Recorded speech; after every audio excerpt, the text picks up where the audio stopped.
que precisa acontecer para você acreditar em fantasmas?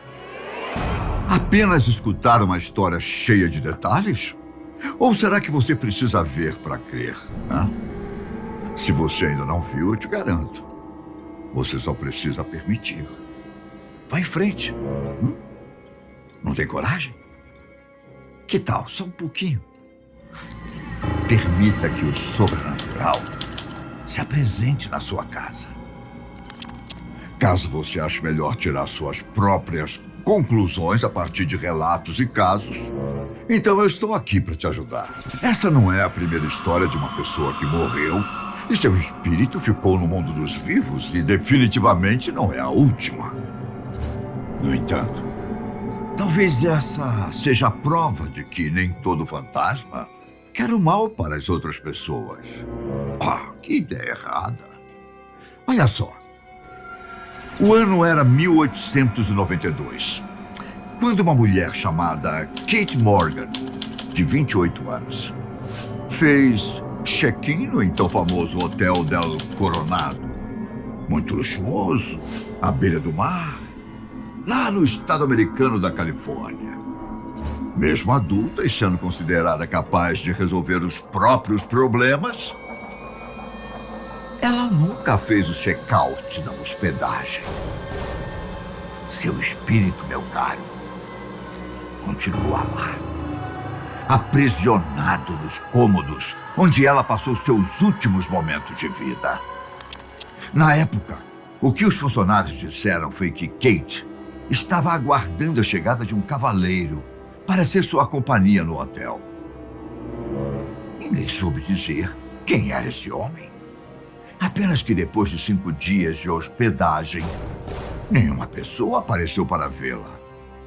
Kate poderia ter ido embora, mas a história acabou tomando um caminho extremamente trágico. Ela tirou a própria vida com um tiro na cabeça. Como se isso não fosse estranho o suficiente, a história conta que Kate não estava com nenhum documento que ajudasse a identificar o corpo. Isso é muito curioso. Afinal, Kate fez o registro como Senhora Lottie A. Bernard, de Detroit. Mesmo parecendo bem estranho que ela tenha conseguido fazer isso tranquilamente, o fato é que a polícia precisou mandar uma descrição do corpo via telégrafo para todas as autoridades do país, pois só assim seria possível identificá-la mais rápido. Graças à descrição de Kate, os jornais a apelidaram de Bela Estranha. Quando as informações se espalharam por todos os Estados Unidos, não demorou muito para que mais informações surgissem. Para começar, ela tinha um marido e provavelmente o visitante que Kate aguardava era um amante. Para o cenário ficar ainda mais estranho, a mulher estava grávida quando morreu.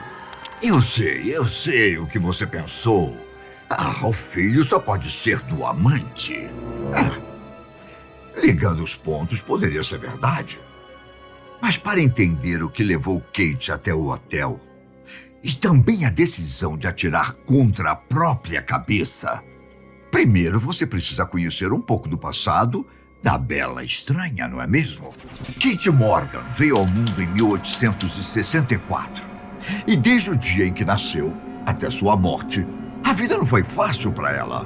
Kate morou com os pais até sua mãe falecer, quando estava prestes a completar 2 anos de idade, e foi mandada para morar com o avô poucos meses depois.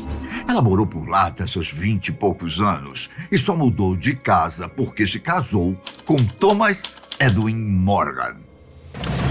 Até poderia ter sido um bom casamento. Se poderia. Se não fosse por algumas infelicidades no meio do caminho. Tempos depois do matrimônio, Kate e Thomas tiveram um filho. Um presente de Deus. No entanto, tal presente foi retirado das mãos do casal apenas 2 dias depois do parto. Se ela e o marido continuaram tentando ter outros filhos, a história não nos dá esses detalhes. O que se sabe é que quando o casamento completou 5 anos, Kate deixou o marido e fugiu com um tal de Albert Allen. Entre o momento da fuga e a aparição dela no Hotel del Coronado, pouco se sabe sobre sua jornada. Quase nada. Dizem que ela chegou a trabalhar como zeladora em Los Angeles.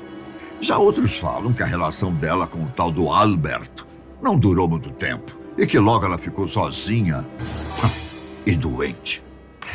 Como não temos muitas informações sobre isso, só nos resta seguir em frente até novembro de 1892, quando Kate se registrou no hotel. Algumas testemunhas disseram que antes de entrar na hospedaria, ela teve uma discussão acalorada com um homem não identificado, que simplesmente foi embora e a deixou plantada no Del Coronado. Foi por isso que os funcionários fizeram uma descrição bem cirúrgica de como Kate estava quando fez o registro. Bonita, elegante, bem vestida, reservada e muito, mas muito melancólica. Mesmo com essas características, isso não a impediu de conversar frequentemente com a governanta da hospedagem. Enquanto a funcionária limpava o cômodo, as duas papeavam sobre a vida e outros assuntos mais triviais. Um fato relevante aqui é que foi em um desses momentos que Kate revelou estar com câncer no estômago e que sua passagem pelo hotel seria apenas para esperar por seu irmão médico, que a ajudaria com cuidados especiais. Verdade ou não, os dias se passaram e Kate não recebeu visitas e muito menos uma carta com informações de alguém. Com o emocional abalado, ela tomou a trágica decisão de acabar com a própria vida. Kate andou pela cidade, encontrou uma loja que vendia armas e comprou uma. Jamais saberemos se ela hesitou durante todo esse processo. Se nos momentos finais, antes de puxar o gatilho, ela pensou em um novo caminho. Será? Se ela se arrependia de estar ali? É impossível saber, não é? A única informação plausível é que ela foi para a varanda do hotel na noite do dia 28 de novembro, com a arma na mão e de frente para o oceano. Uma tempestade fria a esperava. Eu imagino que ninguém tenha escutado o disparo. Afinal, o corpo de Kate só foi encontrado caído na escada da praia na manhã seguinte, graças a um assistente de eletricista que passou por ali. Com a arma ao lado do corpo e o ferimento de bala, a polícia não teve dúvidas para confirmar a causa da morte.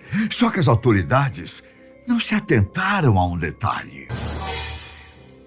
Foi apenas em 1980, 88 anos depois da morte, que veio à tona uma informação que poderia ter mudado a direção do caso.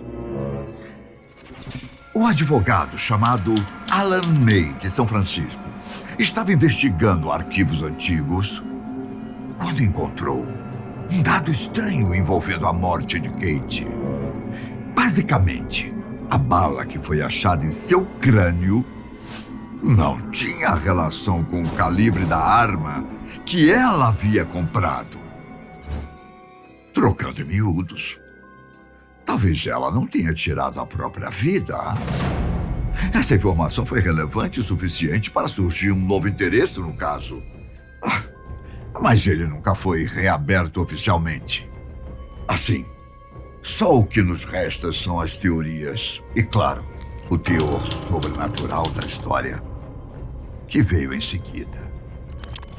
Por mais que seu corpo tenha sido levado embora do hotel, muitos hóspedes estão mais do que convencidos que o espírito de Kate jamais deixou o lugar.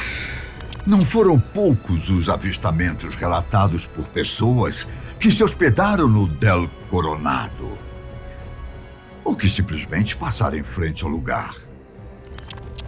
Sons estranhos. Portas se abrindo e fechando. Cheiros peculiares e até mesmo ventos, brisas que não faziam sentido. Foram alguns dos detalhes que um grande número de pessoas observou. Sem falar, é claro, da figura. Essa figura fantasmagórica que foi vista andando pelo hotel. Uma figura quase transparente, bem parecida com as imagens antigas de Kate Morgan. Mesmo com todas essas lendas, você acredita que o quarto em que Kate se hospedou é o mais requisitado no hotel? Meu querido. A curiosidade humana não é fácil de se compreender. Não. Certa vez, um grupo de pesquisadores paranormais levou vários equipamentos e ficou por lá para comentar e documentar as possíveis assombrações. O vídeo completo está disponível na internet. Você que gosta, caso você tenha coragem de assistir, ou melhor, talvez você possa se hospedar no hotel. Que tal? Apenas para ver aparelhos eletrônicos ligando e desligando sozinhos. Caso você queira dar uma passada na loja de presentes do hotel, eu só digo uma coisa: tome muito cuidado com a cabeça. Dizem que os produtos costumam voar pelas prateleiras de vez em quando. Mesmo caindo no chão, eles continuam intactos. Curioso, não é? A impressão é de que Kate não quer afugentar os hóspedes ou funcionários. Eu diria que o fantasma dela só quer encontrar uma forma de ir embora. Provavelmente ela só quer descansar em paz. Você não acha? Mas e você? O que faria se encontrasse o fantasma na sua casa ou em um hotel? Você fugiria? Tentaria ajudar? Ou será que não acreditaria no que está diante dos seus olhos?